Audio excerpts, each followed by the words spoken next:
L'ancien Premier ministre ivoirien Guillaume Soro a été condamné à la prison à perpétuité mercredi par le tribunal criminel d'Abidjan pour atteinte à l'autorité de l'État, complot et diffusion de fausses informations. Les autres accusés ont écopé de peines allant de 17 mois à 20 ans de prison.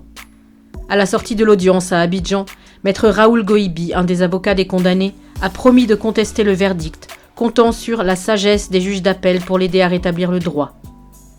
En Europe, où Guillaume Soro réside toujours, ses conseils s'interrogent sur cet appel qui ne changera rien face à une justice aux ordres, selon l'un d'entre eux. Mais ils préviennent déjà. Dès que le jugement sera publié, nous l'attaquerons, nous a dit maître Robin Binsard. L'avocat prévoit de déposer des compléments de plainte devant les juridictions internationales déjà saisies au nom de l'ex-président de l'Assemblée nationale et de ses proches. 4 procédures sont actuellement en cours.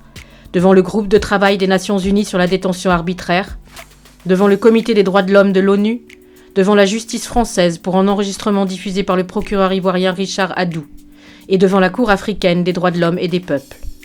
Saisie en urgence, celle-ci a donné raison 2 fois à Guillaume Soro l'an dernier, demandant l'arrêt des poursuites contre lui et la libération des personnes emprisonnées. Des décisions qui ont amené le gouvernement ivoirien à se retirer partiellement de la Cour. Un arrêt sur le fond doit être rendu d'ici à la fin de l'année. Depuis qu'il n'a pu rentrer dans son pays en décembre 2019, Guillaume Soro mène un véritable combat judiciaire avec les autorités de son pays. Pour rappel, il avait déjà été condamné en avril 2020 à 20 ans de prison en Côte d'Ivoire pour recel de détournement de deniers publics et blanchiment de capitaux. Il fait aussi l'objet depuis mai 2020 d'une plainte à Paris pour assassinat, torture et crimes de guerre. Source RFI.